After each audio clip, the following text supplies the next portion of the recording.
Welcome back to G-Fun Facts Online. Today, we are skipping the fluff and diving straight into the infrastructure of tomorrow. We are talking about 6G, but before you roll your eyes and think this is just about downloading movies faster, you need to understand a fundamental pattern in telecommunications history. If you look back, every odd number generation has been a revolutionary leap, while every even number generation has been a refinement. 1G gave us voice. 2G refined it with text. 3G gave us the mobile internet. 4G refined it for video and apps. 5G connected machines, and the Internet of Things. Now, as we look toward 2030, the sixth generation, or 6G, is poised to break this cycle entirely. It is not merely an upgrade in speed. It is a fundamental rewriting of the laws of connectivity. While 5G was the Internet of Things, 6G is best described as the Internet of Intelligence. It envisions a world where the physical, digital, and biological realms converge. We are moving beyond connecting devices to connecting intelligence, senses, and reality itself.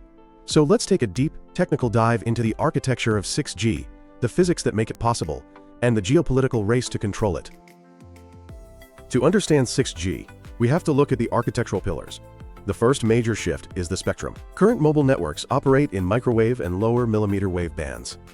6G is going to push into the terahertz frontier, specifically from 0.1 to 10 terahertz. This sits right between microwaves and infrared light. It is often called the terahertz gap because generating and detecting these waves is notoriously difficult. The promise here is massive bandwidth, capable of supporting 1 terabit per second speeds. However, physics is the enemy here. Terahertz waves suffer from extreme path loss. They are blocked by walls, foliage, and even rain. More critically, they face molecular absorption. Water vapor in the atmosphere literally absorbs the signal energy, killing the range after just a few dozen meters. So how do we solve this? The 6G architecture relies on ultra-massive MIMO. Because higher frequencies have tiny wavelengths, we can pack thousands of antennas into a small footprint. This allows base stations to create pencil beams. These are highly focused, laser-like radio beams that can punch through atmospheric attenuation. But punching through air isn't enough if a building is in the way. This leads us to the second pillar, Intelligent Reflecting Surfaces, or IRS. In the 5G era, if a building blocks your signal, you lose connection. In the 6G era, the building becomes part of the network. Imagine a wallpaper-thin sheet containing thousands of low-cost, passive metamaterial elements. These elements can be controlled electronically to steer and focus radio waves. If a base station sends a signal that is blocked, an IRS on a nearby wall catches that signal and redirects it precisely to your device. This is a massive paradigm shift. It turns the wireless environment from a passive medium into an active, programmable entity.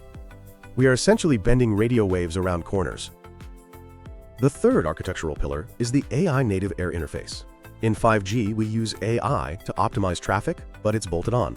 In 6G, AI is native to the design. The air interface, which defines how data is transmitted, will be designed by deep neural networks. Instead of using fixed mathematical formulas for coding and modulation, the network will use deep learning to learn the optimal way to transmit data in real time. The network effectively hallucinates the best waveform for the current weather, interference, and user location, adapting millisecond by millisecond. And finally, 6G abandons the flat 2D coverage map of the past for a 3D vertical architecture. This is the concept of non-terrestrial networks. We are integrating low Earth orbit satellites for backhaul and high-altitude platform stations. These are airships or drones floating 20 kilometers up in the stratosphere, acting as super towers. This network of networks ensures connectivity follows you from the middle of the ocean to a flight at 35,000 feet. Now let's move to what is arguably the killer app of 6G.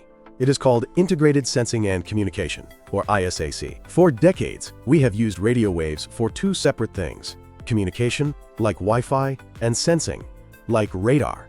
These have always been separate hardware. 6G merges them into a single waveform. In a 6G world, the radio signals bouncing off your phone, and even the signals bouncing off your body, are used to map the physical environment. The network doesn't just send data to you, it sees you. With terahertz frequencies, the resolution is so high, it acts like high-res radar. Consider health monitoring.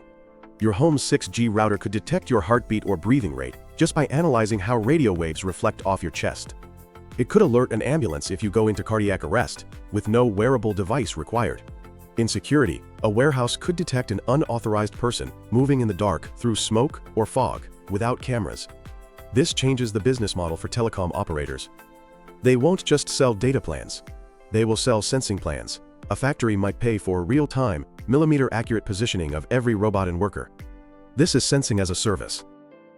This leads us to the user experience, often called the Internet of Senses. Current digital interaction is audiovisual. 6G aims to transmit touch through the haptic internet. To make this work, we need ultra-low latency, specifically sub 0.1 milliseconds. If you touch a virtual object, the tactile feedback must reach your hand faster than your brain can process the delay. This allows for things like remote surgery, where a doctor in New York can feel the resistance of tissue while operating on a patient in London. This also powers massive digital twins. A 6G digital twin isn't just a 3D model. It is a live, breathing replica, synchronized in real time. Sensors on a bridge, combined with ISAC data from cars driving over it, update the bridge's digital twin instantly, allowing engineers to predict structural failure before it happens. However, building this hyperconnected nervous system brings massive security risks, especially as we enter the quantum era. 6G is arriving just as quantum computing is expected to mature. A powerful quantum computer could theoretically break the encryption that secures the internet today. Therefore, 6G is being architected as the first quantum-native network. Standardization bodies are selecting post-quantum cryptography algorithms based on complex lattice mathematics. For ultra-secure links, 6G may employ quantum key distribution, using the principles of quantum mechanics to exchange encryption keys. If an eavesdropper tries to intercept the key, the act of observation alters the quantum state, instantly alerting the system. Furthermore, 6G introduces security at the physical layer. Every device has a unique hardware flaw or signature in its radio transmission due to manufacturing variations. 6G networks can use AI to identify a device by this RF fingerprint, preventing spoofing attacks. We are also moving to a zero-trust architecture. Because 6G involves millions of unknown devices connecting instantly, the network assumes every device is potentially compromised. Authentication happens continuously, analyzing behavior patterns rather than just checking a password once. Beyond security, there is the issue of sustainability. The ICT sector consumes a significant chunk of global electricity. With 6G increasing data volumes by 100 times, we face an energy crisis unless we change the hardware. This is why 6G targets zero-energy devices. We are looking at ambient backscatter communication. These are IoT sensors with no batteries. They harvest energy from ambient radio waves, the energy smog of TV, Wi-Fi, and 5G signals, and reflect them to communicate. This eliminates the need to replace billions of batteries in sensors embedded in infrastructure. Simultaneously, initiatives like Japan's IOWN are pushing for all-photonic networks. Currently, data travels as light and fiber, but converts to electricity for processing. This conversion wastes power. The vision for 6G is to keep the signal as light from end to end, drastically reducing power consumption in data centers. Finally, we must discuss the geopolitical race. 6G is a battleground for technological sovereignty. The standards set today determine who controls the critical infrastructure of the 2030s. China is taking a massive-scale approach. Under the INT 2030 promotion group, they have amassed over 300 key patents. Their strategy focuses on sub-6 GHz and mid-band spectrums, first to ensure wide coverage, leveraging their massive manufacturing base. They are also aggressively launching LEO satellites to challenge Starlink. On the other side, the United States is fighting back through the private sector in the Next G alliance, featuring giants like AT&T, Google, and Apple. The US roadmap emphasizes cloud-native networks and software-defined architectures. They are heavily promoting Open RAN, or Open Radio Access Network. This breaks open the proprietary black boxes of base stations, allowing software from different vendors to run on generic hardware. It is a strategic move to commoditize the hardware layer where China excels, playing to American strengths in software.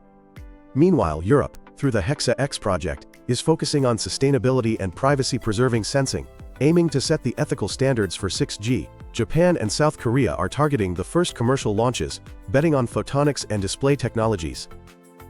The standardization of 6G is set to begin around 2025, with specifications freezing around 2027 and commercial rollout by 2030. When 6G arrives, it will likely be invisible. We won't notice faster downloads because downloads will be instantaneous. What we will notice is that our environment has become responsive. We will notice health monitoring without watches and holographic meetings that feel real. 6G is the transition from a world where we look at screens to a world where we live inside the data. It is a reshaping of global connectivity that goes far beyond speed. That is the architecture of our new reality. Thanks for listening to G Fun Facts Online.